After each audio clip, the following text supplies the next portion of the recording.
Good morning children, I am doctor Ramesh for एलकेज NEET biology. मैं आपकी एनिमल फिजियोलॉजी को बता रहा हूँ, उसके बारे में आप लोगों को बता रहा हूँ। और एनिमल फिजियोलॉजी में मूवमेंट एंड लोकोमोशन पर जब मैंने शुरू किया था तो मैंने आपको मसल्स इत्यादि के बारे में बताया, स्ट्रक्चर ऑफ मसल्स बताया था and then contraction of muscles बताया था। वो that is a very very important chapter और उसमें से काफ़ी प्रश्न पूछे जाते हैं। नो, उसी लोकोमोशन एंड मूवमेंट के चैप्टर में नेक्स्ट पार्ट स्केलेटल सिस्टम का था। Now what is skeletal system? So आपको ये ध्यान रखना है कि स्केलेटल सिस्टम जो होता है बोन्स एंड कार्टिलेज जो होते हैं, bone and cartilage. Now what is bone and what is cartilage? Bone basically is a hard structure. Bone जो होता है वो काफ़ी हार्ड स्ट्रक्चर होता है, जबकि कार्टिलेज जो होता है प्लायबल यानी सॉफ्ट स्ट्रक्चर होता है। ठीक है, सो ये दोनों ही मिला करके आप देखेंगे जब पढ़ते जाएंगे कि बोन्स होती हैं एंड एक कार्टिलेज होता है। इन दोनों मिला के जो हमारा फ्रेमवर्क बनाते हैं वो स्केलेटल सिस्टम कहलाता है। बोनी फ्रेमवर्क होता है जिसमें बोन्स एंड कार्टिलेजेस दोनों होते हैं। Bones are 206 in number. So अगर क्वेश्चन पूछता है an adult human contains how many bones? 206. Cartilages are very few in number. So bones and cartilages form the skeletal system. Bones and cartilage both are specialized connective tissue. Bones are hard. Why bones are hard? Because it contains calcium salts, calcium, phosphorus, etc., etc.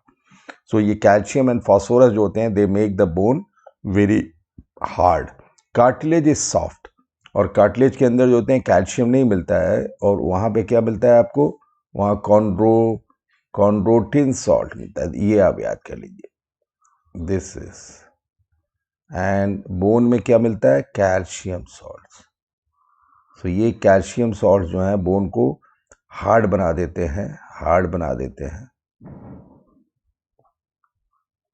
और chondroitin salt जो होते हैं ये cartilage में मिलते हैं pliable. Pliable means soft, मोड़ सकते हैं आप। जैसे कोई प्लास्टिक का टुकड़ा है मुलायम, उसको आप मोड़ देते हैं, उसी तरह से कार्टिलेज होता है जो आराम से मुड़ जाता है और खुल जाता है, बट बोन्स को आप नहीं मोड़ सकते।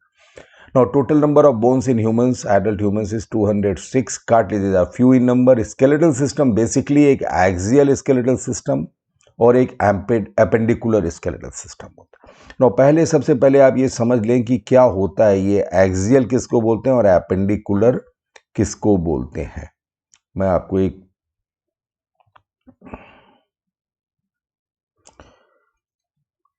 अगर आप ये ह्यूमन बॉडी लेते हैं, ये अगर आप मान लीजिए लेते हैं, ये हमारा सर से शुरू करता हूं मैं। अगर एक यूं रफ ले लें बस समझने के लिए,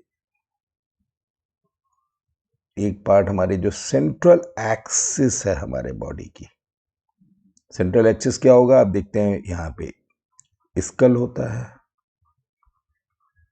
आप ये नेक होती है, और पीछे की तरफ अगर आप ये आगे अगर देखेंगे हमारे छाती में आगे की तरफ जो होता है वो होता है स्टर्नम कहलाता है इसको।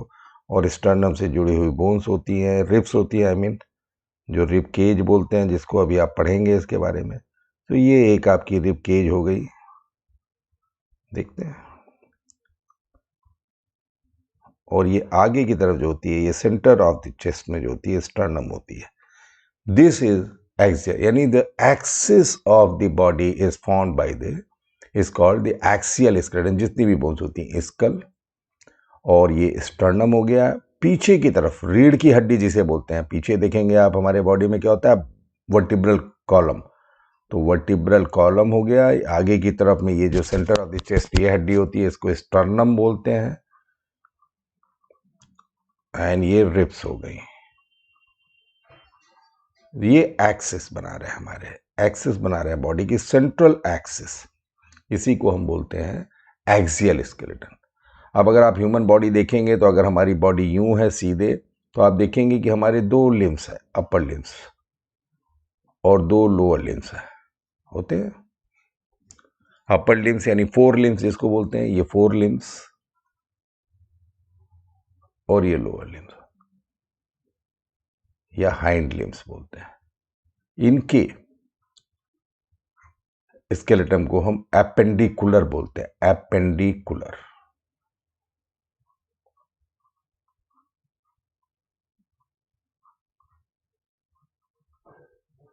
तो स्केलेटल सिस्टम जब पढ़ते हैं तो दो तरह का एक्सियल स्केलेटन पढ़ लीजिए आप। एक्सियल यानी जो एक्सिस बना रहा है, एक्सिस क्या बना रहा है, skull, vertebral column, sternum and the ribs, ये आती है हमारी एक्सियल स्केलेटन में। एपेंडिकुलर जो हमारी लिम्स बनाती है, लिम्स क्या है, दो लिम्स है, जो फोर लिम्स यानी हमारे जो दोनों हाथ हैं एंड दोनों पैर हैं, दो अपर लिम्स या फोर लिम्स एंड दो लोअर लिम्स। और ये देखिए ये एपेंडिकुलर स्केलेटन जो है, ये एपेंडिकुलर स्केलेटन इससे जुड़ा होता है गर्डिल्स के माध्यम से, ठीक है। इनको गर्डिल्स बोलते हैं, क्या बोलते हैं, गर्डिल्स। तो ऊपर वाला गर्डिल जो है, ये गर्डिल जो होती है, this is known as pectoral girdle, girdle. और ये नीचे की जो होती है गर्डिल, ये इसको बोलते हैं पेल्विक गर्डिल,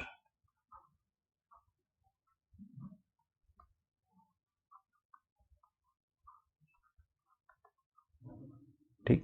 तो I hope you are clear about the axial skeleton and the appendicular skeleton. जो सेंट्रल एक्सिस में जो बोन्स होती हैं वो बनाती हैं एक्सियल स्केलेटन, और जो पेरिफेरी में, पेरिफेरल एक्सट्रीमिटीज यानी upper extremity and lower extremity, fore limbs and lower limbs, वो होते हैं fore limbs and upper limbs. और गर्डिल्स क्या होते हैं, बेसिकली गर्डिल आपने देखा कि ये गर्डिल क्या था, ये है, ये आपने देखा कि ये पेक्टोरल गर्डिल है। तो पेक्टोरल गर्डिल क्या कर रहा है, ये जो एपेंडिकुलर स्केलेटल था, स्केलेटल सिस्टम था, इसको सेंट्रल एक्सिस से जोड़ा है। यानी एपेंडिकुलर को सेंट्रल एक्सिस से जोड़ने वाले स्ट्रक्चर को गर्डिल बोलते हैं। गर्डिल, अपर लिम्स के गर्डिल को क्या बोलते हैं, यानी फोर लिम्स के गर्डिल्स को पेक्टोरल गर्डिल बोला जाता है। और जो हाइंड लिम्स हैं या लोअर लिम्स हैं, उनको इनके एपेंडिकुलर स्केलेटन को सेंट्रल एक्सिस से कौन जोड़ा है, वो पेल्विक गर्डिल कहलाता है। तो गर्डिल बेसिकली आप नोट कर सकते हैं, व्हाट आर गर्डिल्स। गर्डिल्स वो चीज हैं जो एपेंडिकुलर को, स्केलेटन को एक्सियल स्केलेटन से जोड़ते हैं। एपेंडिकुलर स्केलेटन को एक्सियल स्केलेटन से जोड़ते हैं, दे आर गर्डिल्स, ठीक है, ये गर्डिल्स कहलाते हैं। So girdles are the structures which connect the appendicular skeleton with the axial skeleton. Clear, कोई कंफ्यूजन? आगे बढ़िए, देखिए क्या क्या चीजें हैं इसमें।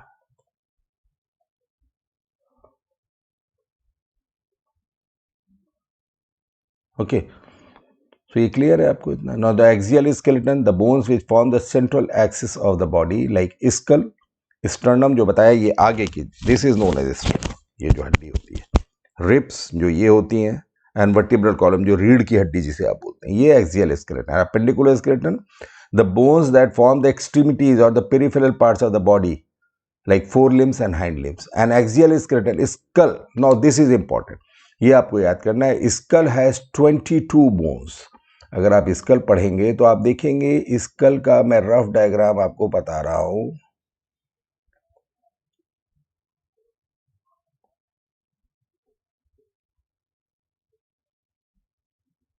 अगर स्कल आप देखेंगे तो स्कल कुछ कुछ यूं होता है। ये इसका फेस का, स्कल हैज टू पार्ट्स, एक जो ये पार्ट है इसको क्रैनियम बोलते हैं, क्रैनियम या वॉल्ट भी, क्रैनियम या वॉल्ट, क्रैनियल वॉल्ट बोलते हैं इसको, जो top most of the skull, this portion. And ये पार्ट जो होता है, this is known as facial part और स्कल, ठीक है। तो एक्सियल स्केलेटन में हम सबसे शुरू में ऊपर से शुरू करते हैं, स्कल। स्कल में आपने देखा कि स्कल हैज, अब ये पूरे में ये पार्ट क्रैनियल वॉल्ट जो है, वो top most portion of the skull is known as cranium और वॉल्ट, एंड फेशियल जो सामने का चेहरे का हिस्सा, दैट इज फेशियल। और इन दोनों में मिला के हमें 22 बोन्स होती हैं, this is important. So skull has 22 bones. इसमें से कितनी कितनी होती हैं, कहाँ कहाँ पे होती हैं, क्रैनियल बोन्स जो होती हैं, यानी यहाँ पे जो होती हैं 8 बोन्स होती हैं, 8, और ये होती है 14, टोटल मिला के 22 bones. So this is important. You have to remember the cranium. The skull has two parts. Skull पूरे को बोलते हैं ये और आगे का सामने का चेहरा. अगर स्किन वगैरह हटा देंगे जो स्केलेटन हमें मिलेगा that will look like something like this. ये हमें स्कल नजर आएगा. इसमें जो टॉप मोस्ट पोर्शन होता है उसको क्रैनियम या वॉल्ट बोलते हैं और उसमें 8 बोन्स होती हैं और नीचे जो फेस होता है उसमें 8 सामने जो फेस होता है उसमें 14 बोन्स होती हैं. ठीक है. इस और इन दोनों में आप देखेंगे जो टंग हमारी होती है, टंग के नीचे एक यू शेप्ड बोन होती है. ये याद रख लीजिएगा. दिस इज इंपॉर्टेंट कि ये पूछ लेते हैं. ये ऐसी यू शेप्ड पतली सी बोन होती है, बहुत पतली बोन होती है under the tongue. That is called hide bone. HOYD. Hide bone. So hide is a U shaped bone in the buccal cavity. हमारे माउथ में, इन द माउथ और buccal cavity and under the टंग. अगर आप जीभ के नीचे dissection जब करते हैं तो आप देखेंगे टंग के नीचे एक यू शेप्ड पतली सी बोन होती है. That is called hide bone and it is 1 in number. Hide bone कितनी होती है? टोटल 1 होती है. And this is also included in the school. जो 22 बोन्स हैं उसमें ये शामिल है हाइड बोन. ठीक, याद रखिएगा. यहां मैंने लिखा है skull has 22 bones, cranial bones. The top most portion of the skull also called cranium vault and has 8 bones. Facial bones, front part जो आगे का हिस्सा है that is facial and it has 14 bones. Now इसमें skull में जो 2 bones हैं जो इंक्लूडेड हैं वो हाइड बोन भी होती है. 1 in number, U shaped single bone located under the tongue and is included in the skull. Ear oscles आपने पढ़ा है malleus, incus and stapes. They are 3 in number and they are also included in skull. तो skull की 22 bones में 3 bones तो malleus, incus, stapes हो गई, एक आपकी hyoid हो गई और बाकी cranial बोन्स 8 हैं और बाकी facial बोन्स में है जितने हैं. Now appendicular skeleton. Appendicular skeleton, अभी मैं आपको बता रहा हूँ स्कल के बारे में, फिर आगे बताते हैं. एपेंडिकुलर स्केलेटन जो होता है उसमें 4 लिम्स एंड हाइंड लिम्स बताया. 4 लिम्स एंड हाइंड लिम्स में बोन्स एंड गर्डल्स होती हैं. आपको धीमे पढ़ेंगे तो पता है. Now human skull, this is very important और आपको ये बहुत अच्छे से समझना है. Human skull is dicondylic. This question में बी आस्क्ड. नोट कर लीजिए. This is very important. What does it mean? Very important question. ये आ सकता है आपके एग्जाम्स में. डाइकंडाइलिक, उसका आप देखेंगे. अगर हम यहाँ पे एक डायग्राम बनाते हैं, मैं आपको समझा दे रहा हूं. अगर हम स्कल को उल्टा कर देते हैं, ये मान लीजिए स्कल है हमारा, ये क्रैनियम उल्टा कर दिया, इसको हमने यूं था हमने पलटा दिया, तो यहाँ पे आप देखेंगे कि इट हैज अ फोरामेन और उसके दोनों तरफ 2 बोन्स है ऐसे.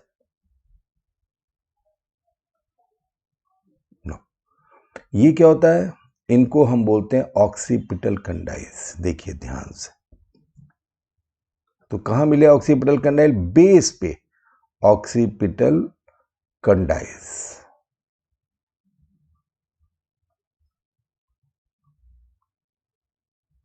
And they are 2 in number. आपने देखा, एक ये. और ये इन दोनों के बीच में जो ये होल होता है, ये अपर्चर होता है, ये क्या होता है? This is foramen magnum.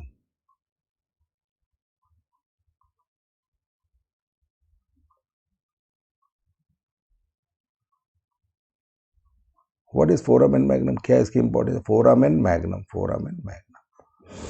Base of skull पे है. ये क्या चीज मैंने बनाई थी? नोट कर लीजिए. बेस ऑफ स्कल, यानी हम ऊपर से नहीं दिखाई पड़ेगा. जब ये हम लोग जब स्कल पढ़ते हैं मेडिकल कॉलेज में, आप जब जाएंगे तो आपको पहले प्रोफेशनल में डिसेक्शन हॉल में जाना होता है and you get a bone box. तो आपको स्कल मिलता है. आप उसको स्कल को उल्टा कर देंगे तो नीचे देखेंगे कुछ इस तरह से होता है कि यहाँ पे 2 बोनी प्रोमिनेंसेज हैं. ये एक बोनी प्रोमिनेंस ये है, कि बोनी प्रोमिनेंस, ये बोन्स हैं, उठी हुई सी बोन्स है और उनके बीच में एक छेद है, होल है. इस होल को फोरामेन मैग्नम बोलते हैं. और याद रखिए फोरामेन मैग्नम, याद रखिएगा, ये ब्रेन का मैंने बताया था आपको मेडुला ऑब्लोंगेटा. ये फोरामेन मैग्नम से डिसेंड जब करता है तो ये नीचे स्पाइनल कॉर्ड बन जाता है. यही मेडुला ऑब्लोंगेटा. तो कहां से निकलता है मेडुला ऑब्लोंगेटा? फोरामेन मैग्नम से. एंड देन जब ये नेक के एरिया में आ जाता है then it is called spinal cord. So for medulla oblongata ही स्पाइनल कॉर्ड बनता है, और ये ब्रेन में, चूंकि मेडुला ऑब्लोंगेटा ब्रेन का हिस्सा है, ब्रेन स्टेम मैंने बताया, तो ब्रेन से निकल के कैसे आएगा हमारे गर्दन में, ब्रेन तो ये है, ब्रेन से निकलेगा कैसे, तो ये स्कल जो है, स्कल के अंदर एक यहाँ पे ये होता है फोरामेन मैग्नम, इससे निकलता है। So medulla oblongata descends through foramen magnum and becomes spinal cord. और इसी फोरामेन मैग्नम के दोनों तरफ जो होते हैं दो उठे हुए बोन्स होती हैं, जिनको हम ऑक्सीपिटल कंडाइल्स बोलते हैं, and they are 2 in number, this is important. इसीलिए human skull is dicondylic. Di means 2, condylic मतलब 2 कंडाइल है, तो पूछ सकता है डाई कंडाइलिक, कंडाइल मतलब 2 occipital condyles, di means 2 and occipital, ठीक है। और ये आपने जो देखा कि ऑक्सीपिटल कंडाइल करते क्या है, आप अभी जब आप देखेंगे तो हमारे ये स्कल, ये हमारा पूरा स्कल है, ये फेशियल बोन्स है और ये हमारा क्रैनियम है, this is skull and then comes the neck. So जब आप नेक में देखेंगे, अगर मैं यूं बताऊं आपको, नेक में देखिए आप, नेक की पहली जो वर्टिब्रा अभी पढ़ेंगे आप, अगर मान लीजिए यूं हमारी पहली वर्टिब्रा है जिसको एटलस बोलते हैं, रिंग शेप्ड होती है, इसी के ऊपर यहाँ पे और यहाँ पे ये हमारा स्कल फिट होता है, ये ऑक्सीपिटल कंडाइल है, and what is this, C1, अभी आप पढ़ेंगे सब समझ जाएंगे what is C1। C1 is cervical vertebra, यानी ये जो हमारी नेक है, नेक में जो हमारी बोन्स होती हैं वर्टिब्रल कॉलम में, नेक में 7 सर्वाइकल वर्टिब्रा होती हैं। Cervical, cervical means neck, vertebrae. So neck has 7 cervical vertebrae, और उसमें से सबसे पहली वाली जो है दैट इज कॉल्ड C1, उसको हम बोलेंगे एटलस, नाम होता है इसका। So which cervical vertebra is known as atlas, C1। और C1 आप देख रहे हैं हमारे हेड के बाद में नेक आएगा, सो नेक की पहली वर्टिब्रा C1 ये है, तो इसमें ही जाके स्कल को फिट होना है। सो ये जहां पे एटलस पे बैठता है, तो इन ऑक्सीपिटल कंडाइल की मदद से ये इस पे बैठता है। So skull has 2 condyles and these condyles sit on the atlas, और ये जंक्शन क्या कहलाएगा, सीधी सी बात है, atlanto occipital junction. Atlanto means Atlas, occipital, occipital condyle बताया था आपको, ऑक्सीपिटल जंक्शन, ये जंक्शन कहलाता है, ये एटलस एंड ऑक्सीपिटल, ठीक है। सो आपसे ये क्वेश्चन भी पूछ सकता है कि ह्यूमन स्कल में 2 कंडाइल्स जो होते हैं वो किससे आर्टिकुलेट करते हैं, किससे जुड़ते हैं, तो एटलस, याद रखिएगा, क्लियर, ओके।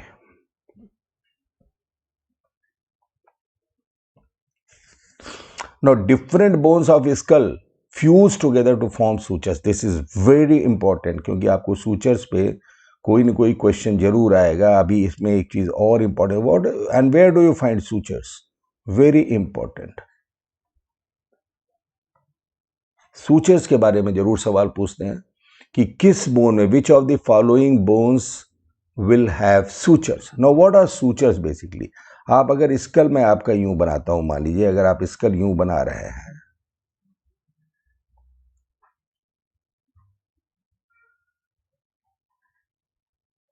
ये मान लीजिए आप स्कल हमने बनाया था, फेशियल बोन छोड़ दीजिए, ये जो आपका क्रैनियम, आप देखेंगे कि इसमें it is made up of, ये एक सिंगल बोन नहीं होता, it is made up of many bones which are fused.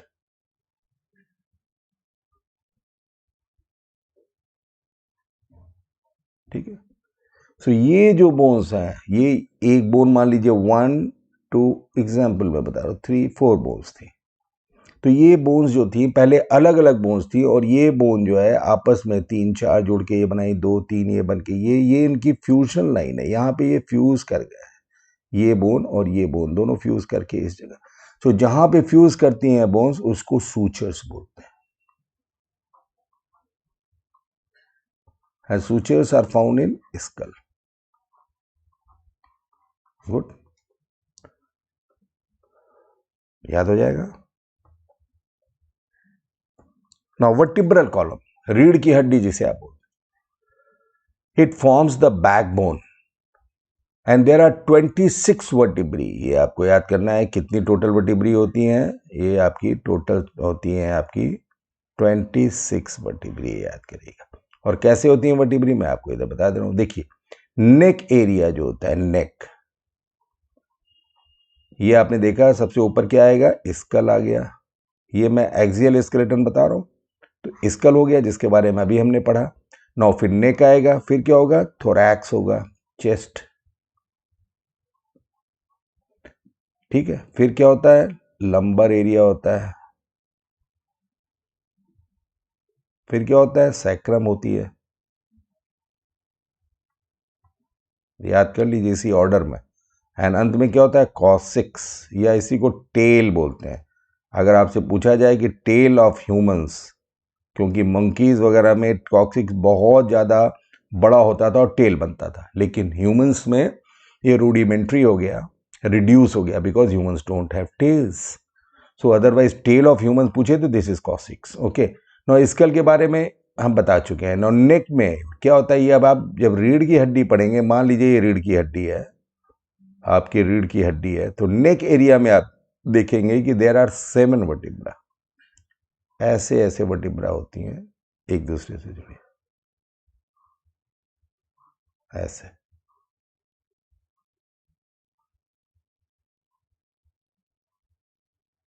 ये वर्टिब्रल कॉलम बना रहा हूं. And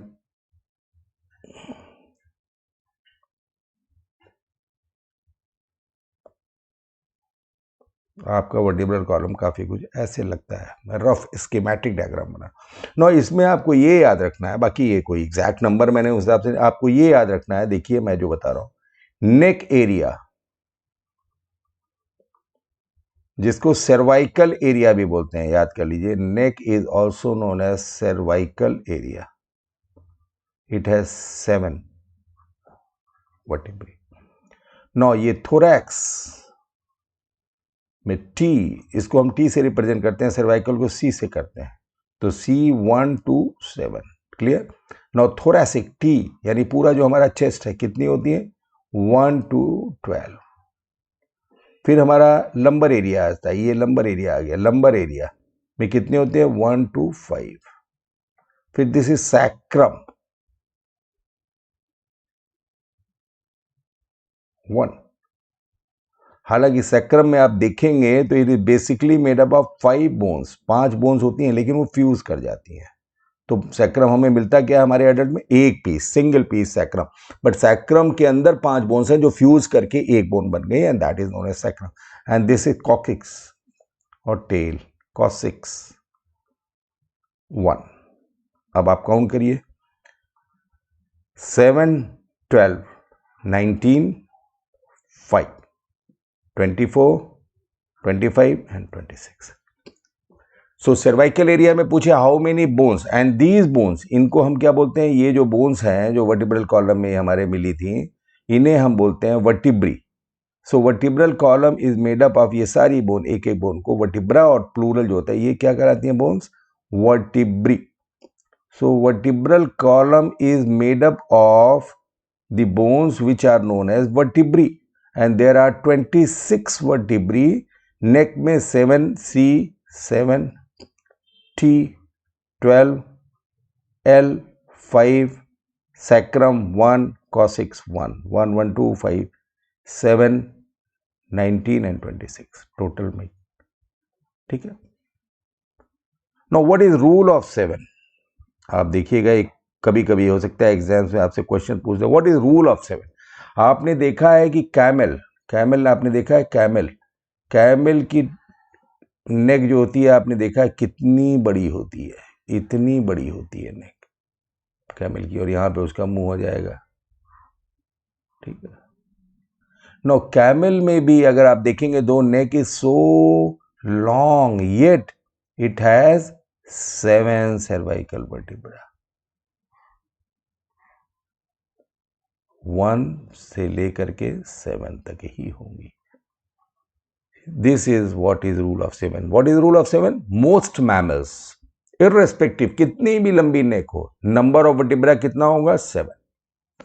so most mammals have 7 cervical vertebra. Even camel with a very, तो all the mammals, virtually सारे mammals में, एक दो हैं जो exceptions है, सारे mammals के neck में कितनी bones होती हैं? 7. And this is what is known as rule of 7. Camel has got a very long neck, but number of cervical vertebrae यानी vertebrae in the neck of a camel is 7. क्योंकि वो mammal है, and mammals के जो नेक में होती हैं vertebrae, उनकी नंबर कांस्टेंट है, वर्चुअली कांस्टेंट है, दैट इज 7. नाउ ये बहुत इंपॉर्टेंट चीजें हैं, इस पे क्वेश्चन आपसे पूछे. एटलस, इंपॉर्टेंट क्वेश्चन आपसे यही पूछ सकता है कि फर्स्ट सर्वाइकल वर्टिब्रा को क्या बोलते हैं, सेकेंड को क्या बोलते हैं. Second is known as axis, ये याद कर लीजिएगा. तो C2 that is cervical 2 and this is cervical 1. Cervical 1 is atlas. आपको बताया था एटलस जो होती है वो रिंग शेप्ड होती है, यूं होती है, थोड़ा सा इसका अलग से स्ट्रक्चर होता है ये, और यहीं पे आपके दो कंडाइस होते हैं जिसमें ऑक्सीपिटल कंडाइस स्कल का आके बैठता है, यूं ऐसे बैठता है. ठीक है, ये चीज इंपॉर्टेंट है. हमारा skull is dicondylic because it has 2 condyles and these 2 condyles sit on C1. C1 पे ही बैठेंगे क्योंकि स्कल के बाद में पहला सर्वाइकल वर्टिब्रा जो मिलेगा उसी पे तो बैठेगा वो स्कल. तो that is C1, that is atlas. No neural canal, आप देखेंगे कि आपको बताया मैंने कि आपने देखा कि मेडुला ऑब्लांगेटा जो था वो हमने बताया आपको स्कल में. नो स्कल, अगर सपोज करिए ये स्कल है, ये कंडाइज थे इसके, ये 2 कंडाइज थे, और यहाँ एक फोरामेन मैग्नम था. यहाँ से जो ब्रेन के अंदर मेडुला ऑब्लांगेटा था, मेडुला ऑब्लांगेटा वो इससे डिसेंड करके कहाँ जाएगा? यहाँ तो अब नेक आ गई, नेक आ गई. सो ये फोरामेन मैग्नम से नेक में जब आ गया तो ये कहलाता है स्पाइनल कॉर्ड. और spinal cord runs through the रीढ़ की हड्डी के अंदर. रीढ़ की हड्डी आपने देखा यूं, अगर मैंने बनाया था कि ये मान लीजिए वर्टिब्री थी, ये वर्टिब्री थी, इसके बाद एक ये है, दूसरी वर्टिब्री आ गई, ये आ गई, तो इसी के बीच से स्पाइनल कॉर्ड जाता है, आपने देखा. तो इसके बीच में एक होल होता है वर्टिब्रा के बीच में, जिससे स्पाइनल कॉर्ड डिसेंड करता है. ठीक है, इसी से जाता है ये. तो ये जो आपकी बोन्स है, मान लीजिए ये जो वर्टिब्री है, वर्टिब्री है, वर्टिब्री है, तो इसके बीच में एक न्यूरल कैनाल, इसको जिसके थ्रू स्पाइनल कॉर्ड अब ये चलता चला जाएगा. तो this is known as neural canal. So neural canal is a depression cavity in the vertebra through which spinal cord descends. Clear? This is a hole in each vertebra through it spinal cord runs down. Now sternum.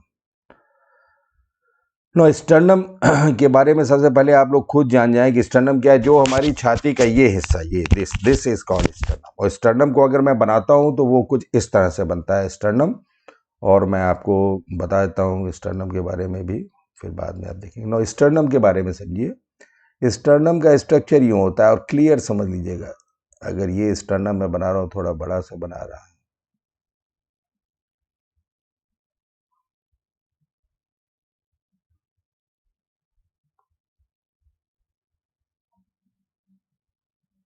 बाकी आपके syllabus से बाहर है इसलिए उतना नहीं मैं जा रहा हूं. दिस स्ट्रेट,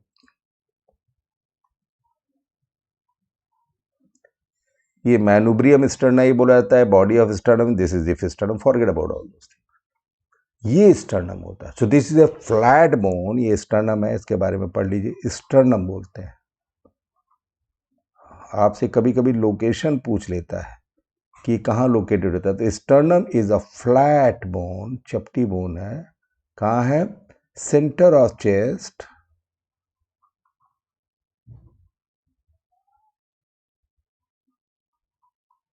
ठीक है, और आगे या पीछे होती है? नहीं, फ्रंट में. अब देखिए दो चीज आप समझ लीजिएगा, कभी कभी आपके एग्जाम से मैंने देखे हैं, दो एक क्वेश्चन आए हैं. एंटीरियर, इसके 2-3 नाम याद कर लीजिएगा कि कभी भी दे तो आप कंफ्यूज होते हैं. एंटीरियर का मतलब क्या होता है? या इसी को वेंट्रल भी बोलते हैं। अगर कभी भी एंटीरियर या वेंट्रल करें एक ही चीज़ है। पोस्टीरियर को कभी कभी डॉर्सल भी बोलते हैं। किसी भी चीज़ को, जैसे मेरा हाथ है ये, तो ये सामने का हिस्सा, ये पीछे का हिस्सा, आगे वाले हिस्से को हम बोलते हैं एंटीरियर और वेंट्रल, और जो पिछला हिस्सा है उसको बोलते हैं पोस्टीरियर और डॉर्सल। ठीक है। So sternum, where is it located? Anteriorly, ventrally और पोस्टीरियरली और dorsally? It is located anteriorly और वेंट्रली, बिकॉज सामने। पीछे क्या है? Vertebral column, posteriorly. ठीक है। So this was about sternum. और स्टर्नम में देखता हूं और क्या लिखा हुआ है।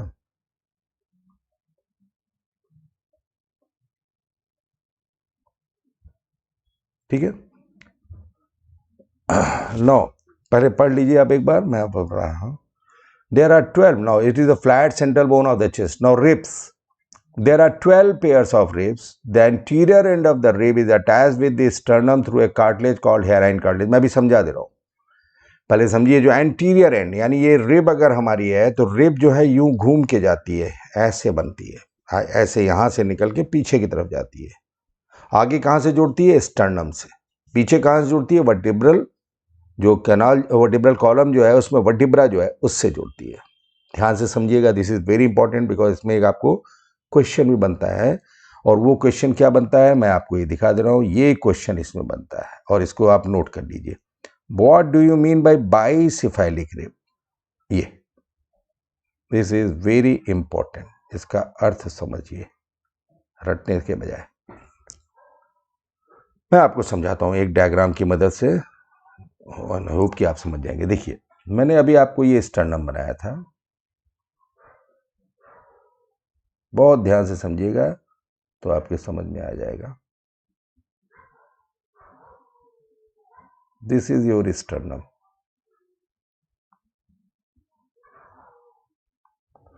Sternum is the flat central chest bone, single in number. ये स्टर्नम होता है जो हमारे छाती में आगे की तरफ होता है। नौ, आप ये देखेंगे कि इसमें,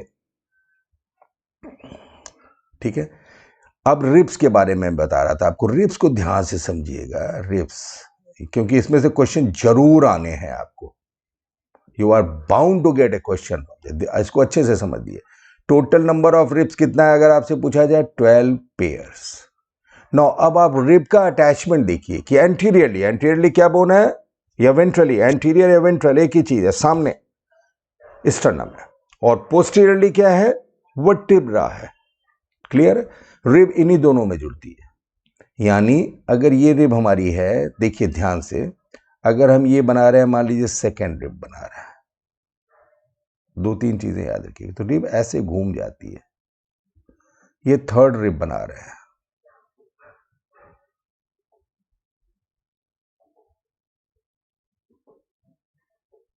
ये फोर्थ रिब बना रहे हैं। इस तरह से रिब हम बना सकते हैं। रिब क्योंकि कर्व कर जाती है, घूम जाती है और फिर पीछे की तरफ चली जाती है। ठीक है ना? दो तीन चीजें याद रखिएगा इसमें।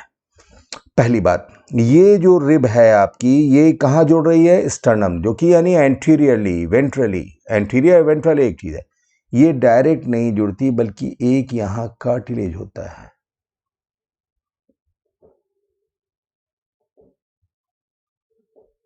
ये डायग्राम की प्रैक्टिस कर लीजिएगा। ठीक, मैं अभी आपको एंटीरियर अटैचमेंट बता रहा हूं।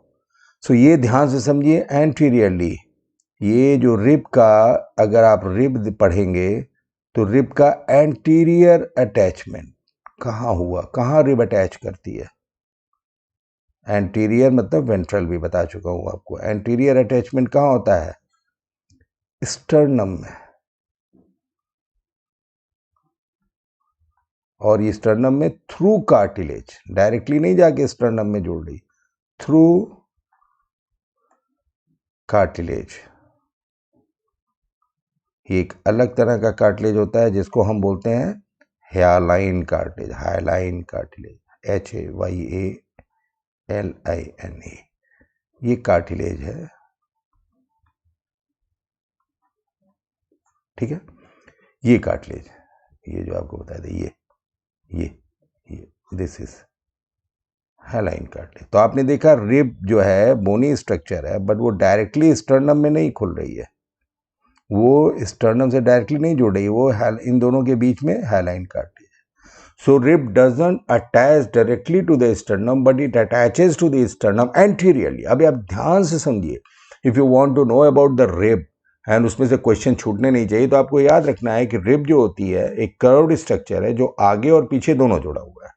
आगे कहाँ से जोड़ रहा है? जो सेंटर ऑफ द चेस्ट में जो बोन थी स्टर्नम से जोड़ रहा है, लेकिन स्टर्नम में डायरेक्टली जाके बोन के ऊपर बोन नहीं रगड़ खा रही है, वो जाके एक कार्टिलेज हैलाइन कार्टिलेज के जरिए यहां से जाके अटैच हो गया। ठीक है, ये हो गया। अब ये कर्व होके पीछे जा रहा है, और पीछे कहां जुड़ता है? वर्टिब्रल कॉलम से, दिस इज वर्टिब्रा से। अब मैं आपको जैसे बताता हूं, मान लीजिए एक ये रिब है, मान लीजिए 5वें नंबर की रिब, 5th रिब जो है, क्यों? जो भी रिब का नंबर है 5वां, तो वो कहां आगे, कहां आगे? तो स्टर्नम में जुड़ गई। अब पीछे आगे, तो ये स्टर्नम मान लीजिए ये आपका हो गया हैलाइन कार्टिलेज हो गया, ये स्टर्नम। अब ये पीछे घूम के कहां जाती है? बोलिए। ये जाएगी 5 नंबर की रिब है, तो ये 5वें नंबर का थोरैसिक वर्टिब्रा, आपको मालूम है ये T5 मान लीजिए। आपको बताया था रिब्स कहाँ मिलती हैं। आप देखिए पहले रिब्स, ध्यान रखिए, रिब्स जो होती हैं नेक यानी सर्वाइकल एरिया में नहीं होती,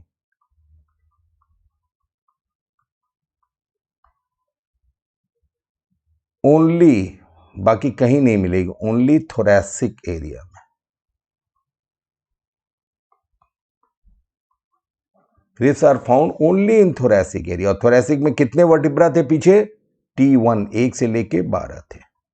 ठीक है, और 12 पेयर्स हैं रिब्स की। ठीक है, बाकी रिब्स कहीं नहीं मिलती, न नेक में मिलेंगी, न लंबर एरिया में मिलेगी, न सैक्रम में मिलेगी, न कॉक्सिक्स में मिलेगी। रिब्स आपको सिर्फ थोरैक्स में, और थोरैक्स में पीछे की तरफ कितने वर्टिब्री है? 12 बता चुका हूं, T1 to T12। And ribs कितनी है? 12 पेयर्स। सो जो भी रिब होगी, जैसे 5वें नंबर की रिब है, तो वो आगे तो कहां से जुड़ेगी? आगे का तो मालूम है आपको, अटैचमेंट स्टर्नम से हो गया थ्रू हाइलाइन कार्टिलेज, पीछे जाके T5 से यानी 5वें नंबर के वर्टिब्रा से जुड़ना है। अब आप ये देखिए, ये जा रही है। अब मैं आपको एक दूसरा डायग्राम बना के समझाता हूं। पोस्टीरियर अटैचमेंट देखिएगा, this is very important. And why is it called bicephalic rib? ठीक है,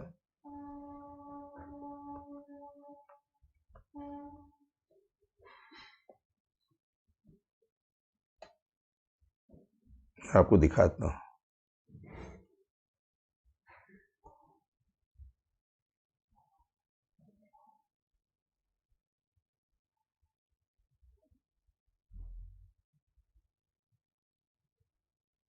देखिए,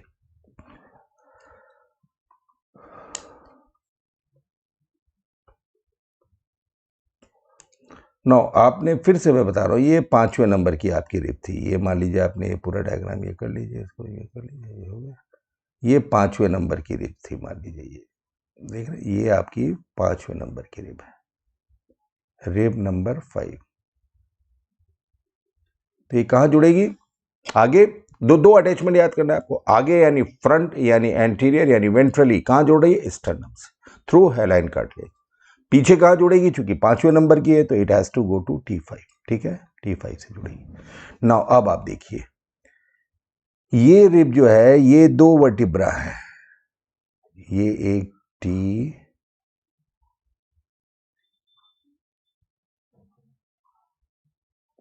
याद रखिएगा कि दोनों के बीच में कार्टिलेज होता है। ये T4 है एंड ये T5। ठीक है, अब ये रिब जो आपकी आ रही थी, अगर मैं इसको यूं बना दूं कि ये रिब मान लीजिए एंटीरियरली हो करके ये 5वें नंबर की रिब थी जो हैलाइन कार्टिलेज से स्टर्नम में जुड़ी हुई थी, ये रिब घूम के आती है। ठीक है,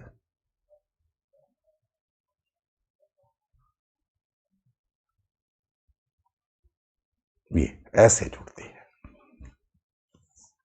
ये ध्यान रखिए, दिस इज वेरी इंपॉर्टेंट, आपको तभी समझ में आएगा कि जो भी रिब है वो जुड़ती है आगे की तरफ, तो स्टर्नम में जुड़ रही है, और पीछे की तरफ जा करके, ये पीछे जब पोस्टीरियरली जब जा रही है घूम के, तो इसको कहाँ जाना चाहिए था? वर्टिब्रा में 5वें नंबर की थी तो T5 में जाना था, लेकिन यहाँ पे रिब 2 में बढ़ती है और इसका एक पार्ट ऊपर वाले से जुड़ता है और एक अपने वाले में करस्पॉन्डिंग जिसमें जोड़ना चाहिए था, देखा आपने।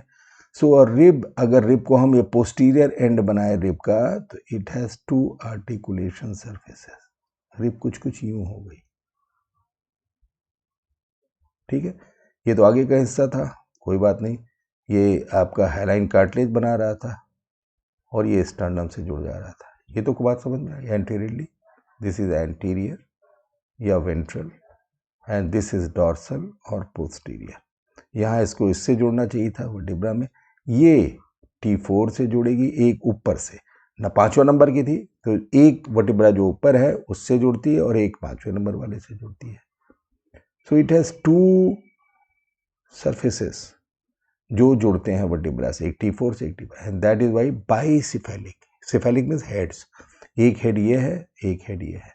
सो ribs are called bicephalic because posteriorly it has 2 articulation surfaces.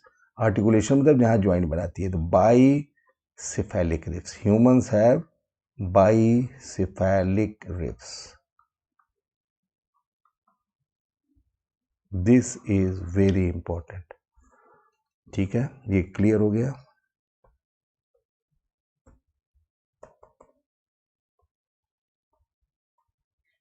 No, आपको फिर मैं बता दे रहा हूं, ये इसके बारे में, रिब्स के बारे में बता दे रहा हूं, ध्यान से समझिएगा। मैं अभी रिब्स के बारे में, वेरी इंपॉर्टेंट क्वेश्चन, और ये बहुत इंपॉर्टेंट है, इसमें से जरूर एक आएगा। ट्रू रिब्स,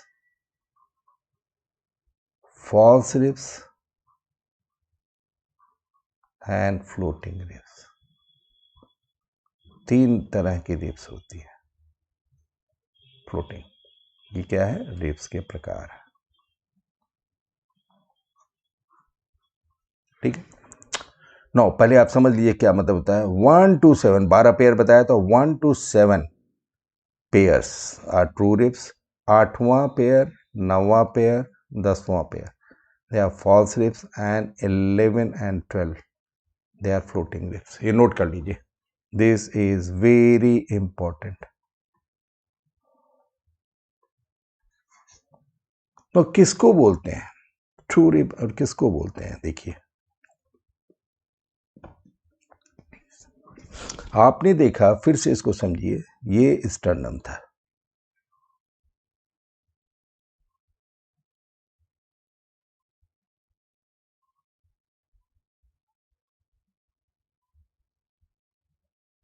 ध्यान से समझिएगा इस बात को। ये स्टर्नम यानी एंटीरियर बोन या ventral bone, centre of the chest. तो आपने देखा इसमें जो है ये रिब्स जुड़ रही हैं, ये 2 3 मैं लिख दे रहा हूं,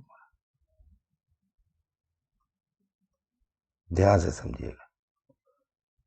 1 2 3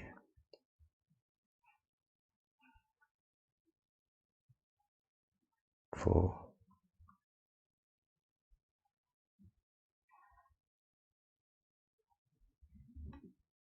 5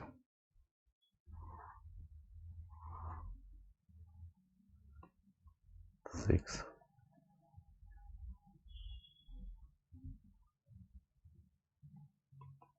7।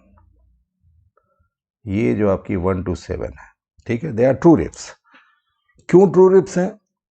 आप देख रहे हैं कहाँ जुड़ रही हैं, बिकॉज ये स्टर्नम में जुड़ रही हैं, ठीक है। आपने देखा ये स्टर्नम में जुड़ रही हैं, देख रहे हैं ये सब स्टर्नम में जुड़ रही हैं through hyaline cartilage, and that is why they are called true ribs. Now आप देखिएगा, अब ये देखिए,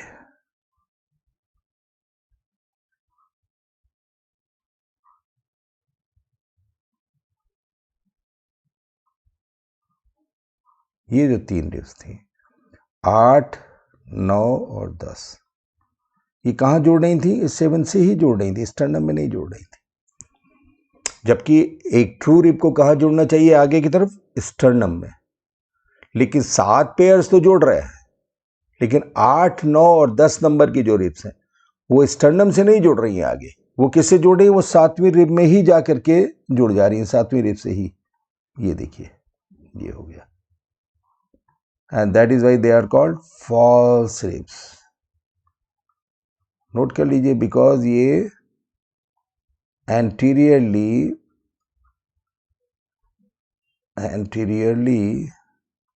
not attached with sternum.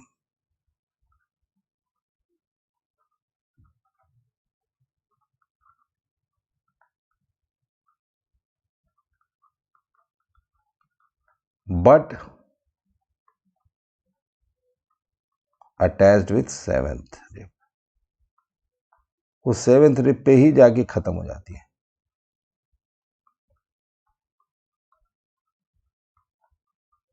समझ में आ रहा है? अब आप देखेंगे कि फ्लोटिंग रिब्स क्या थी, तो आप देखेंगे कि जो 11वां 12वां पेयर था वो ऐसे आ रहा है, हवा में ही लटका हुआ है, ना वो किसी से भी नहीं जुड़ रहा है। ये 11 और 12 ये किसी रिब से भी नहीं जुड़ रहा है, ये हवा में लटका हुआ है, इसका ये फ्री एंड है। सो 11 12 को फ्लोटिंग बोलते हैं, फ्लोटिंग।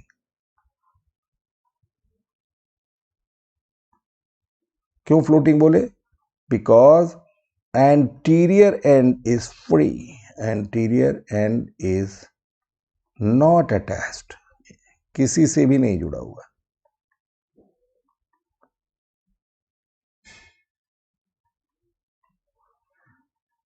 एंड इज फ्री, लटका हुआ है। जबकि 8 9 10 थे, जुड़ रहे थे 7 से। ठीक है, ये क्लियर हो गया। ये आप एक बार पढ़ के समझ लीजिएगा कि व्हाट इज द कंसेप्ट।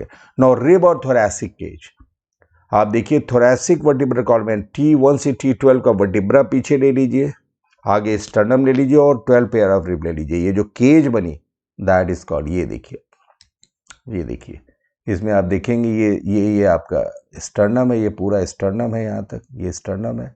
ये देखेंगे आप, पहली रिब है, ये दूसरी रिब है, तीसरी, चौथी, 5वीं, 6ठी है, 7वीं तक तो इससे अटैच हो रही है। उसके बाद आप देखेंगे ये 11वें 12वें नंबर की जो है ये लटकी हुई है हवा में, कहीं नहीं जुड़ रही है। जबकि 8 9 10 आप देखेंगे, 8 9 और 10 जो है वो जाकर के 7वें से जुड़ती हैं। 11 12 इन्होंने, ठीक है, जो हमने लिखा है उसको याद कर लीजिए। ठीक है, नो एपेंडिकुलर स्केलेटन। अब एपेंडिकुलर स्केलेटन में आपको मैं एक रफ डायग्राम बता करके बताता जा रहा हूं ताकि आपको याद रहे। हमारे 4 लिम्स, अभी आप देखिए क्या हमारे 4 लिम्स में क्या होता है। अगर यूं देखेंगे तो अगर हमारा हाथ है तो एक बोन होती है जिसको बोलते हैं ह्यूमरस।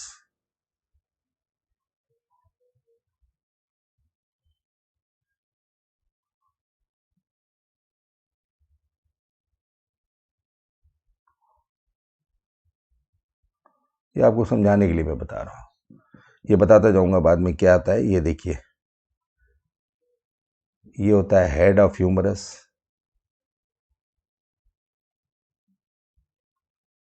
एंड ये नेक होती है, ये ह्यूमरस है। इसमें आपको कुछ नहीं पूछा है उसने, ये बोन का नाम होता है ह्यूमरस। इसको आप समझ पाएंगे कि हमारा स्केलेटल सिस्टम क्या है। ह्यूमरस एक बोन होती है, ये bone, this bone is humerus. इसके बाद में क्या होते हैं, ह्यूमरस के बाद में जो हमारा 4 आर्म होता है, ये होता है। इसमें क्या होता है, यहाँ 2 बोन्स होती हैं।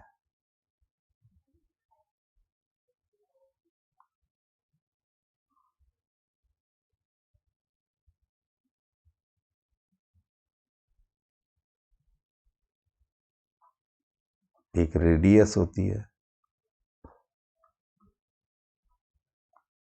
और एक अल्ना होता है। ठीक है, इसके बाद क्या होता है, रिस्ट होता है। ठीक है, रिस्ट बोन्स को हम बोलते हैं कार्पस, और इसमें ये रिस्ट है 1 2 3 4, 2 रोज में इकट्ठा होता है, 8 बोन्स हो गई। Ulna 1, radius 1, humerus 1, carpal 8। अब इसके बाद आप देखते हैं, मैं आपका ये रिस्ट के बाद बना रहा हूँ, इस डायग्राम को मैं यहाँ एक्सटेंड कर रहा हूँ। ये चीज़ अगर यहाँ पे बनाता हूँ मैं, तो ये हमने आपको बनाया था 4 कार्पल्स बनाए थे, और 4 कार्पल्स बनाए थे। इनको कार्पल्स बोलते हैं, कार्पल्स, ये कहलाते हैं कार्पल्स। कार्पल्स मतलब रिस्ट पे कितनी हड्डियां होती हैं, रिस्ट 8 बोन्स, ये जो एरिया है कार्पल। और ये जो है ये जो हथेली में पाम में है दैट इज मेटाकार्पल। अब यहां से 5 मेटाकार्पल निकले, 1 2 3 4 5, ये मेटाकार्पल बोलते हैं जो हमारे पाम में होता है। So wrist has how many bones, 8 bones. Palm metacarpals कितने होते हैं, 5, आप देख रहे हैं 5 हैं, 1 2 3 4 5, ठीक है। अब फैलेंजेस होते हैं, तो फैलेंजेस यानी डिजिट्स, ये 1 2 3 इसको जो बोलते हैं, ये जो होते हैं आपके थंब में 2 होते हैं, बाकी में 3 होते हैं।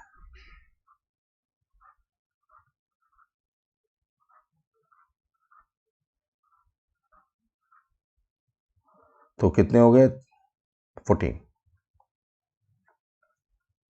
थंब हैज 2, बाकी फिंगर्स में 3 होते हैं, 1 2 3। ये थंब में 2 phalanges, thumb has only 2 phalanges, इसको फैलेंजेस या डिजिट्स भी बोलते हैं।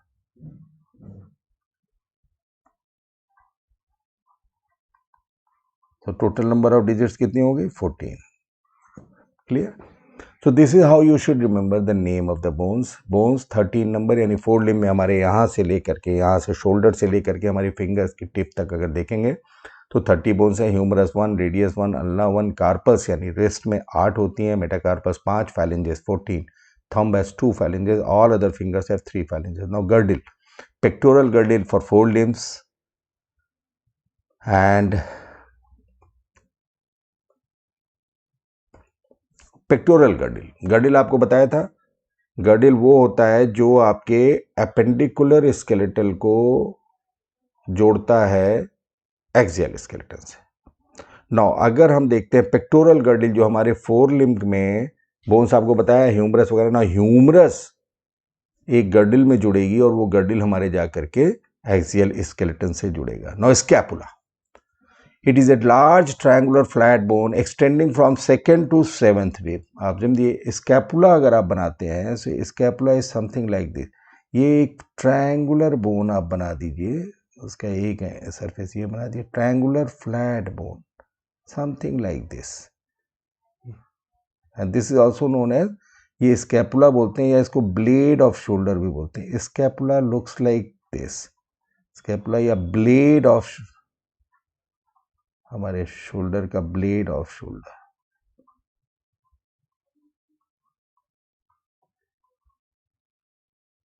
ठीक है। नाउ स्कैपुला में आप देखिएगा 2 स्कैपुला होता है, एक ये है और ऐसा ही दूसरा दूसरी तरफ होता है, तो 1 स्कैपुला एंड इधर की तरफ दूसरी तरफ होता है। नाउ स्कैपुला में आप स्ट्रक्चर समझिए तो इसको याद रखिए, it is A flat triangular bone, कभी कभी आपसे पूछ भी सकता है। और ये कहाँ होता है, डॉर्सम, डॉर्सम आगे नहीं होता है, ये होता है, ये वाली, इस वाली। सो ये डॉर्सली लोकेटेड होता है, dorsal part of thorax, dorsal thorax, यानी हमारा चेस्ट तो आगे, यहाँ तो स्टर्नम हो गया, और इसी के पीछे जो होता है स्कैपुला होता है, that is something like this. And इस स्कैपुला में एक यहाँ से एक स्पाइन निकलता है, देखिए ध्यान से, and this spine becomes a process, यूं होती है, एक उठी हुई बोन होती है जिसको हम स्पाइन बोलते हैं, ध्यान से समझिए, और ये स्पाइन जाके बन जाता है एक्रोमियन प्रोसेस, एक्रोमियन। तो आपसे एक क्वेश्चन पूछ सकता है, ट्रायंगुलर फ्लैट बोन कौन होती है जो डॉर्सल साइड में होती है चेस्ट के या थोरैक्स के, स्कैपुला, ठीक है। इसको शोल्डर ब्लेड भी बोलते हैं। इस बोन के डॉर्सल पार्ट पे, एस्पेक्ट पे, एक ये स्पाइन जैसा उठा हुआ सा बोन होता है जो आगे चल के एक्सपैंड करके क्या बनाता है, एक्रोमियन, और इसी एक्रोमियन के नीचे एक यहाँ पे हॉलो सॉकेट होता है, this one, which is known as glenoid cavity.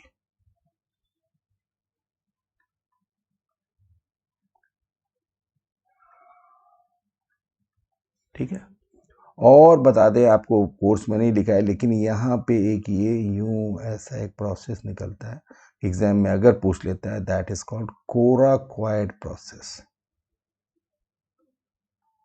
ये मैं इसलिए बता रहा हूँ कि सब स्कैपुला के स्ट्रक्चर्स हैं, तो आप रफ स्केचेस जब बनाएंगे तो आपको आसानी मिलेगी कि आपको याद करने में। This is just make a rough sketch just like this, और आप देखिएगा कि बड़ा सरल है। आपको देखेंगे कि आप जब बनाएंगे तभी आपको लग जाएगा it is a triangular flat bone, triangular है, which is located on the dorsum of the thorax. It has a ridge, वो रिज जो होती है एक्सपैंड करके बनाती है एक्रोमियन। तो आप जब लिखेंगे उसको लेबल करेंगे तो एक्रोमियन याद हो जाएगा। आपसे एग्जाम में पूछा where do you find acromion, scapula.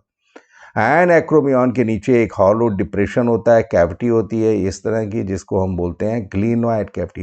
And इसी ग्लिनोइड कैविटी में आपका shoulder of sorry head of humerus fit होता है, और ये ह्यूमरस हो गया। और ये देखा आपने, ये आपने देखा, ये हमारी ह्यूमरस आ गई जो मैंने अभी आपको बना के दिखाया था। ये हेड यहाँ फिट होता है, और ये इसके बाद यहाँ एक्सपैंड किया, ये बनाया, ये हो गया, फिर रेडियस, हलना, और ये सब शुरू हो जाता है।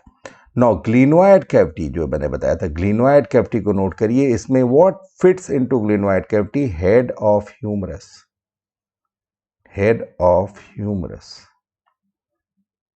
ह्यूमरस हमारी इस बोन को बोलते हैं, ऊपर वाली जो हमारे अपर आर्म को बनाती है। Head of humerus fits into glenoid cavity, और ये जहां फिट होती है इसी को हम बोलते हैं शोल्डर ज्वाइंट। तो शोल्डर ज्वाइंट अगर आपसे पूछे कहां बनता है, shoulder joint is formed between glenoid cavity and the head of humerus. Clear? So this is how you should remember कि क्या है। फोर लिम्स की आपको बोन्स हैं, आप पढ़ लीजिएगा, सब लिखा हुआ है, मैंने समझान भी दिया है। Now there is another bone called clavicle और कॉलर बोन। कॉलर बोन का जो होता है, इसमें आपको सिर्फ इतना याद करना है, collar bone something like this. ये देखिए, अगर मैं बताऊं तो क्लैविकल समथिंग कर्व्ड बोन होती है, थोड़ा सा यूं होती है, और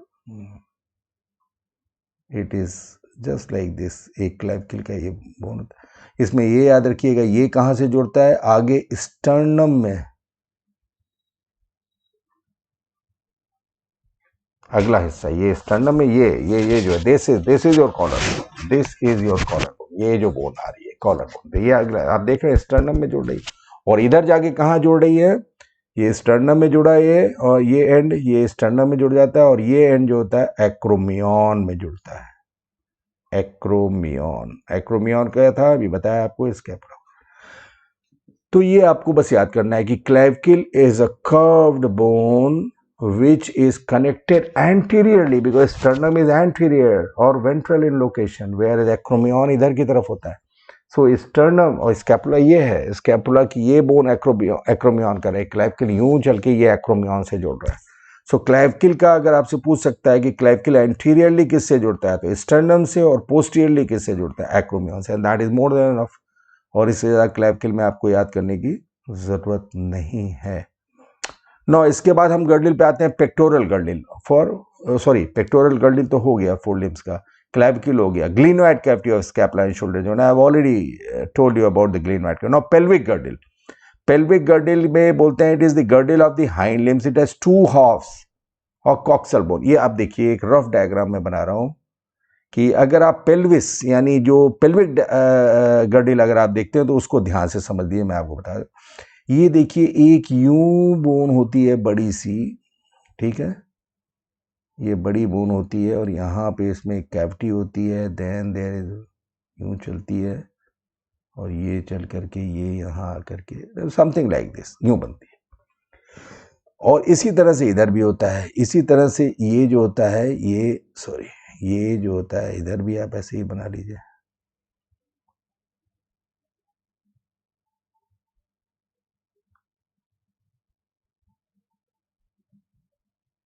आप इस डायग्राम को अगर यूं बनाते रहेंगे स्केचेस की मदद से तो आपको समझ में आए।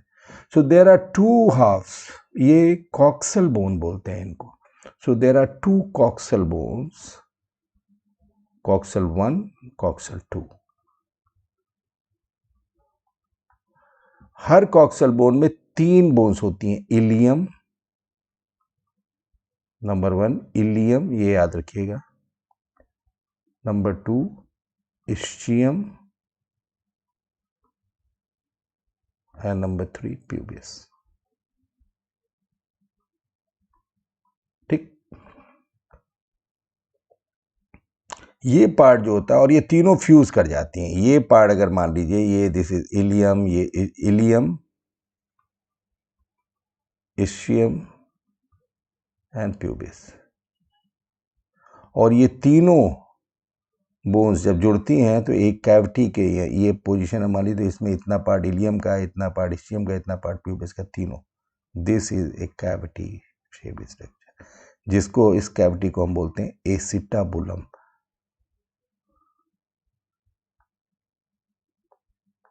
तो ये क्वेश्चन कभी कभी पूछता है कि acetabulum is form due to which bone, ilium, ischium और प्यूबिस. ना, तीनों बोन से बनता है. इलियम भी बनाती है एस्टाबुलम, इस्चियम भी बनाती है, एंड प्यूबिस भी, क्योंकि तीनों बोन्स जुड़ रही हैं. तो इस कैविटी में तीनों का कंट्रीब्यूशन होता है. इस कैविटी को जब आप देखेंगे, अगर ये कैविटी अगर मान लीजिए अंदर से आप इसको पढ़ेंगे, ये एस्टाबुलम है, तो इतना पार्ट इलियम बना रहा है, इतना पार्ट इस्चियम बना रहा है, इतना पार्ट प्यूबिस बना रहा है. All these 3 bones contribute to the formation of acetabulum. ये कभी कभी इंपॉर्टेंट क्वेश्चन बनता है कि एस्टाबुलम बनाने में कौन सी बोन मदद करती है. 1 2 3, ऑल 3 बोन्स, ये तीनों मदद करती हैं. इलियम भी, इस्चियम भी, प्यूबिस भी. जैसा आपको बताया कि ये एस्टाबुलम है, इसमें इलियम का पार्ट, इस्चियम है, तीनों मिल करके बना रहे. So these 3 bones fuse together to form a coxal bone 1, coxal bone 2, दोनों साइड में है. इलियम होती है इसमें, इस्चियम होती है, एंड प्यूबिस होती है. जो मैंने लिखा हुआ है, दे फ्यूज, ये फ्यूज कर जाती हैं. जब फ्यूज करके एक कॉक्सल 1 और इस तरह से कॉक्सल 2, और इन्हीं के फ्यूजन से एक यहाँ पे डिप्रेशन होता है जिसको हम बोलते हैं एस्टाबुलम. और ये जो दोनों का प्यूबिक सिम्फाइसिस, ये प्यूबिक 1, प्यूबिक 2, इसका प्यूबिस है, इसका प्यूबिस है, ये दोनों आपस में जुड़े होते हैं with the help of A cartilage. ये कार्टिलेज जोड़ता है, और ये कहलाता है प्यूबिक सिम्फाइसिस.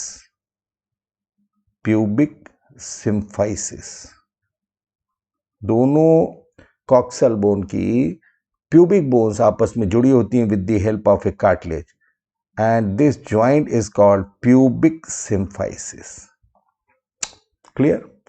अब अगर आप देखेंगे कि ये क्या एस्टाबुलम में क्या होता है, अगर आप देखेंगे, अभी आगे पढ़ाऊंगा मैं आपको बताता हूं, तो ये एक बोन होती है जो फीमर होती है, एंड ये नेक होता है फीमर का, और यूं ट्यूबरस्टीज वगैरह होती है, और ये ऐसे होती है. This is called femur bone या thigh bone, femur. So which bone fits into the acetabulum. Acetabulum में कौन सी बोन फिट हो रही है? Head of femur. आप इसको नोट कर लीजिए इधर. एस्टा, जैसे आपने ग्लिनोइड कैविटी पढ़ा था, ग्लिनोइड जो था वो पेक्टोरल गर्डिल का हिस्सा था, और उसमें ग्लिनोइड में हेड ऑफ ह्यूमरस फिट होकर के बन रहा था शोल्डर जॉइंट. एस्टाबुलम जो है आपका पेल्विक गर्डिल का है. एस्टाबुलम के अंदर head of femur, femur is also known as thigh bone. Femur, this is the longest bone in the human body, ये भी नोट कर लीजिएगा. एंड ये जोड़ करके क्या बनाते हैं? This is hip joint. हमारा जो हिप जॉइंट होता है वो कैसे बनता है, ये याद रखिएगा. Hip joint is formed by head of femur fitting into the acetabulum. 2-3 चीजें याद कर लीजिए, ये याद कर लीजिएगा हिप जॉइंट कैसे बनता है. एस्टाबुलम, एस्टाबुलम किन बोन से बनता है? तीनों बोन से बनता है, ilium, ischium. Head of femur. Now femur के बारे में लिख लीजिए, this is the longest bone. सबसे लंबी बोन हमारे शरीर में कौन सी होती है अगर पूछ लिया जाए तो it is femur. Femur is also known as thigh. हमारा जो थाई होता है वो किस बोन का बना होता है? Single bone. Thigh bone is femur. Clear?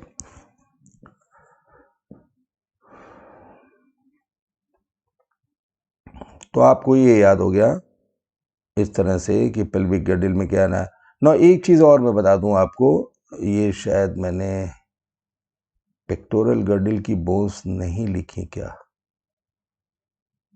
मैं बता दे रहा हूँ।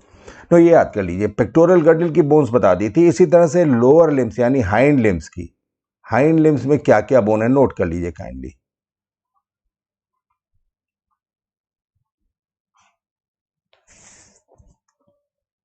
हाइंड लिम्स में 30 बोन्स होती हैं अगेन, और एक सबसे पहले जो होती है वो बोलते हैं फीमर।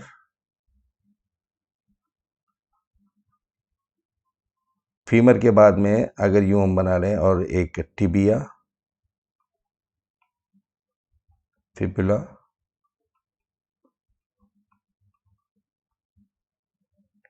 टिबिया फिबुला के बाद क्या आएगा, टार्सल्स, मेटाटार्सल्स,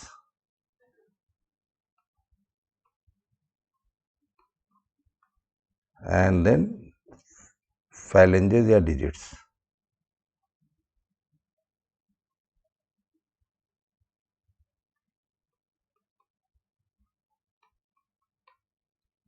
एंड एक पटेला,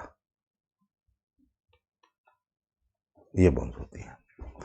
नो फीमर देखिए 1 होती है, टिबिया 1 होती है, फिबुला 1 होती है, टार्सल्स 7 होते हैं, मेटाटार्सल्स 5 होते हैं, ये आपके 14 होते हैं, और ये 1 होता है। ठीक है।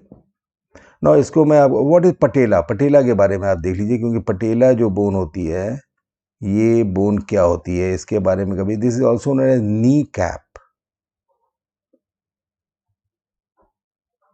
विच bone is called knee cap? तो पटेला, पटेला आपने देखा अपने नी ज्वाइंट के ऊपर आप देखेंगे एक बोन जो है, जो राइट लेफ्ट में आप चाहें तो उसको थोड़ा सा मूव भी करा सकते हैं, that is what is patella. Femur आप जानते हैं थाई बोन, थाई के ये अगर आप यू अपना लोअर लिम, अगर अपना हैंड लिम यानी पैर पढ़ रहे हैं तो आप देखिएगा ये आपका थाई हुआ, ये थाई खत्म हुआ तो ये नी ज्वाइंट हो गया, यहाँ पे नी हो गया, ये फिर लेग शुरू हो जाता है, लेग के बाद में आप फुट बनाएंगे। ठीक है, ये आपका ग्रेट टो हो गया, बाकी उंगलियां हो गई। ठीक है, ऐसे होता है। तो ये देखिए सबसे, ये जो होती है this is Thai bone, femur एक बोन होती है 1, इसमें दो, ये जो आपका होता है ये पटेला होता है, यहाँ पे ये ऐसे, दिस इज पटेला, नी के ऊपर होता है। ठीक है, और ये जो होती है आपकी एक ही बोन होती है, ये यूं ऐसे। अब देखिए ये जो होता है यहाँ पे, अगर ये देखेंगे तो इसका एक नेक होगा और ये हेड होगा, हेड कहाँ जाता है, एस्टाबुलम में। बाकी आप देखिए अपना स्ट्रक्चर समझिएगा, ये हिप जॉइंट हो गया, this is head of femur fitting into the acetabulum. ये फीमर हो गया, फीमर के बाद में यहाँ से एक बोन शुरू होती है, टिबिया बोलते हैं, और उसी से जुड़ी हुई एक बोन फिबुला होती है, ये फिबुला बोन हो गई, तो टिबिया एंड फिबुला। और देखिए नो नी ज्वाइंट, ज्वाइंट में क्या होता है, अब ये बहुत इंपॉर्टेंट क्वेश्चन बनता है कभी कभी, नी ज्वाइंट किसके बीच में बनता है? हिप ज्वाइंट तो आपको बता दिया था, ये हमेशा याद रखिएगा, मैं आपको उसमें भी बताता हूँ, कभी कभी पूछते हैं नो हिप ज्वाइंट, आप हमेशा याद रखिए ज्वाइंट फॉर्मेशन पे भी एक क्वेश्चन आ सकता है कि हिप ज्वाइंट किसके किसके बीच में बनता है। तो याद रखिएगा femur, head and acetabulum.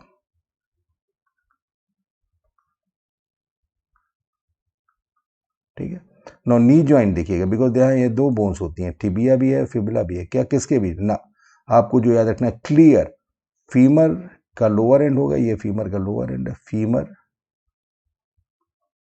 And tibia के बीच में बनता है। फिबुला नहीं, फिबुला जो होती है it doesn't take part, knee joint में उसका कोई रोल नहीं होता, फीमर टिबिया के बीच में। नो अब ये जो एरिया आपका एंकल एरिया कहलाता है, यहाँ पे आपके जो बोन्स होती हैं उनको टार्सल्स बोलते हैं, they are 7 in number, and ये एंकल एरिया कहलाता है। अब इसके बाद आप देखते हैं कि ये 1 2 3 4 5, देखते हैं अपनी, दे आर कॉल्ड मेटाटार्सल।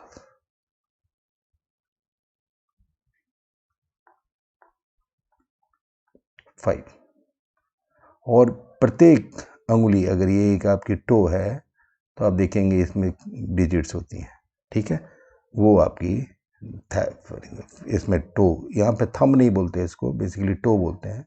तो ये आप देखेंगे यहाँ 2 और बाकी में जैसे है उसमें था 3, तो ये 4 ये जो आपकी टोज हैं उसमें 3 × 4 4 है, उसमें हर में 3 है तो 12 हो गया, और जो ग्रेट टो था यानी बड़ा वाला अंगूठा जिसको आप बोलते हैं 2, तो ये 14 हो गया, ठीक है।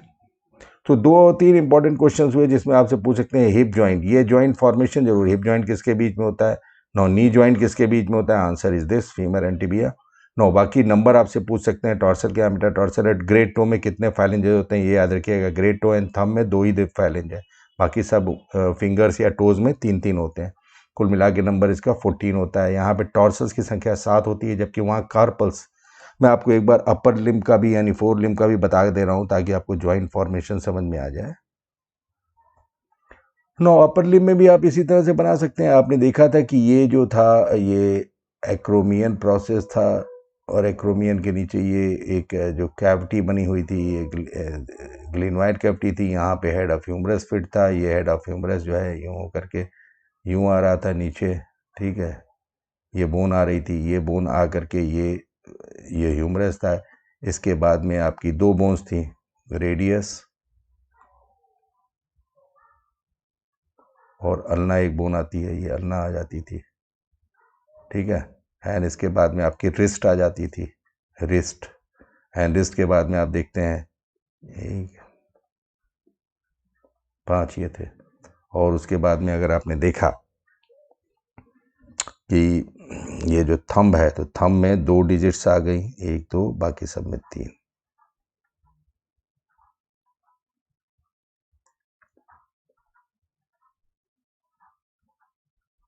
ये अब आप देखिए ज्वाइंट फॉर्मेशन की बात देखिए, यहाँ पे कौन सा ये ज्वाइंट बना है, शोल्डर,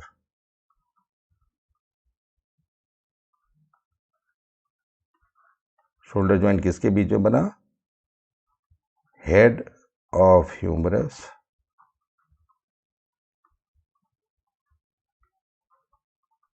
इनटू ग्लिनोइड कैविटी,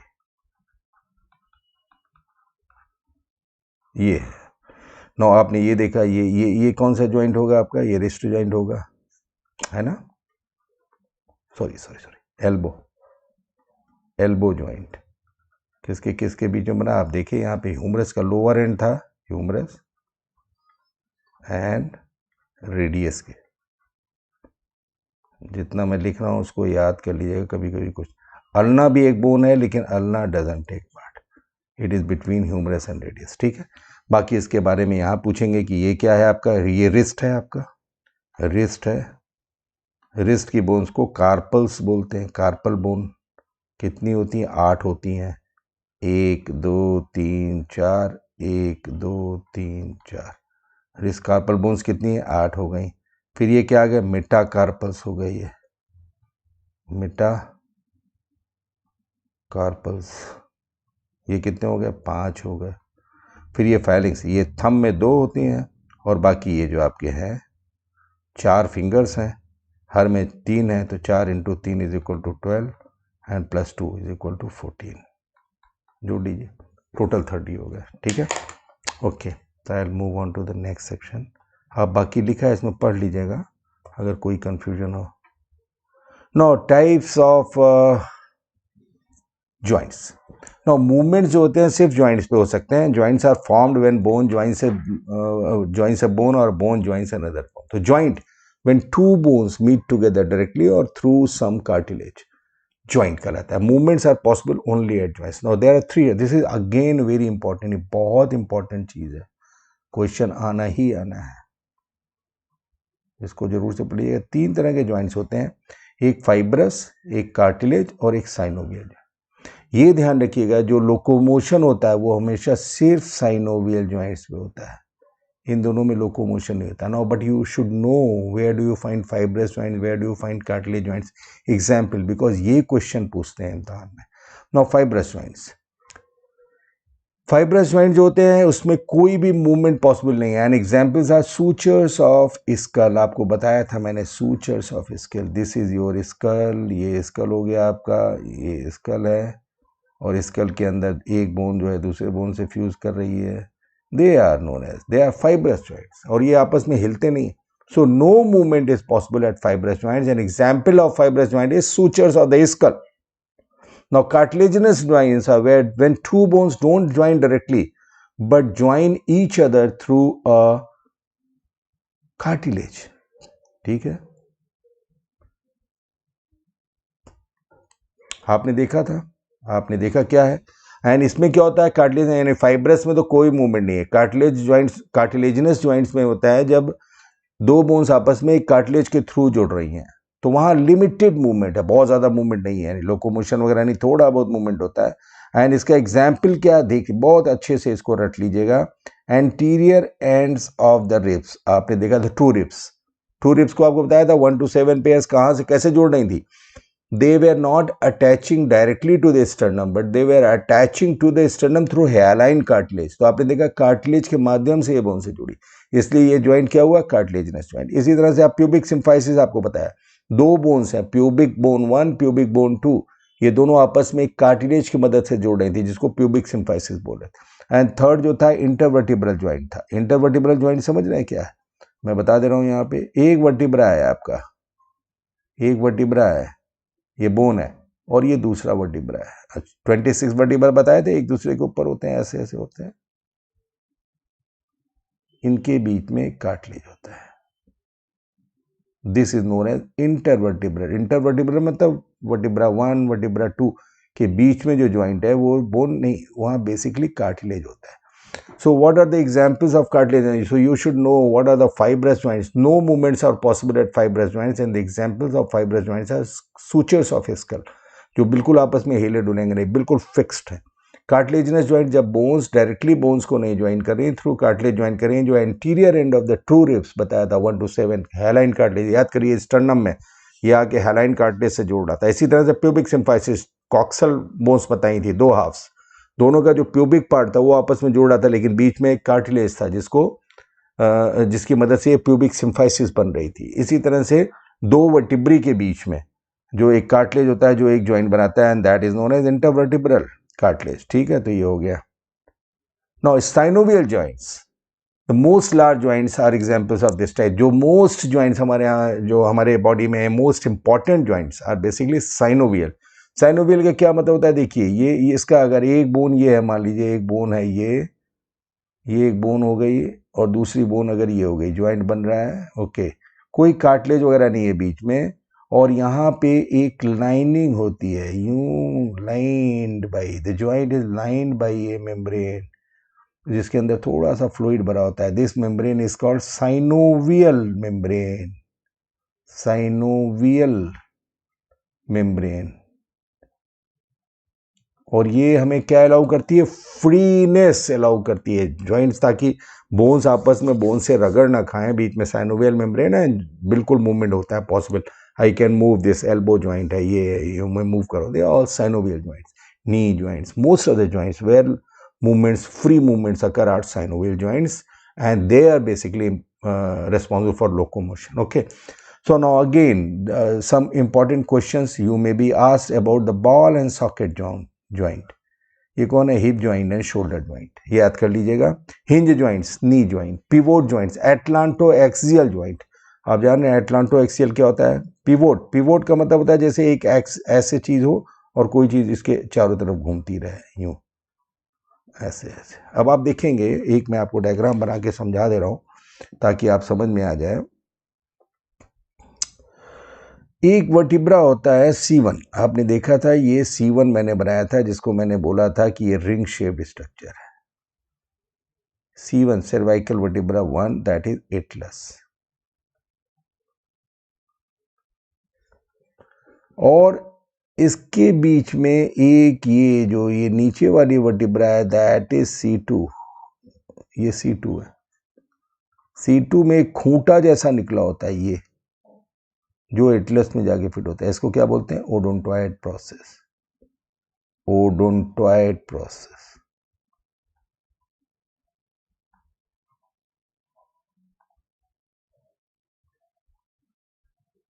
तो ओडोंटोइड प्रोसेस किस में मिलता है? क्वेश्चन आ गया C2. C2 का क्या नाम होता है? एक्सिस, बता चुका हूं. Axis is second cervical vertebra. It has an odontoid process. और एटलस जो होता है रिंग शेप्ड होता है. सो ये ओडोंटोइड प्रोसेस यूं निकला होता है और एटलस इसके चारों तरफ घूमती है. This is pivot. पिवोट मतलब किसी धुरी के चारों तरफ घूमना. So this is your pivot, odontoid process, उसके चारों तरफ. तो आप ये इंपॉर्टेंट है, क्वेश्चन आ सकता है दिस में भी आज pivot joint. This is very important, आप इसको जरूर से पढ़ लीजिएगा कि इसमें पिवोट जॉइंट कौन सा है. ये एटलांटो. एटलांटो मतलब C1, एक्सियल मतलब C2. C1 C2 के बीच में जो जॉइंट है अभी बता चुका हूं मैं. Gliding joints between carpals. Carpals मतलब रिस्ट. ग्लाइडिंग जॉइंट्स होते हैं. साइडल जॉइंट्स, जो थंब है, थंब का कार्पल एंड मेटाकार्पल. ठीक है, जो थंब की कार्पल यानी रिस्ट बोन और मेटाकार्पल, ये वाली बोन, ये जो है मेटाकार्पल और ये जो है कार्पल, इनके बीच में जो जॉइंट होता है दैट इज सैडल जॉइंट. ठीक है. So I think I have told you enough about this. And अगर कोई आपको प्रॉब्लम होगी तो आप पूछ लीजिएगा. Now with this the chapter of movement and locomotion comes to an end. I have told you about the muscles, the structure, the contraction, sliding filament theory. I have told you about the axial skeleton, the appendicular skeleton, the girdles, the number of bones. And इनको एक बार आप पढ़ लीजिए और rough sketches बना के एक बार दिमाग में डालिएगा, नंबर ऑफ बोन्स याद कर लीजिए. So I think that will help you a lot if you develop this habit of making rough sketches, writing down, labeling it, writing down the number of bones. Okay, what are carpal bones, what is, I mean, gliding joint क्या होता है, pivot joint क्या होता है, what is axis, what is odontoid process, all those things. So अगर आपको पसंद आता है नेक्स्ट चैप्टर, मैं जहाँ तक एक्सक्रीटरी लेने वाला हूँ, in a day or two you will get a video on excretory system. अगर आपको पसंद आता है सो आप हमारे चैनल को पॉपुलराइज करिए, लाइक करिए, सब्सक्राइब करिए, टेलीग्राम पे जुड़िए. Thank you very much and wish you good luck and all the best. Okay.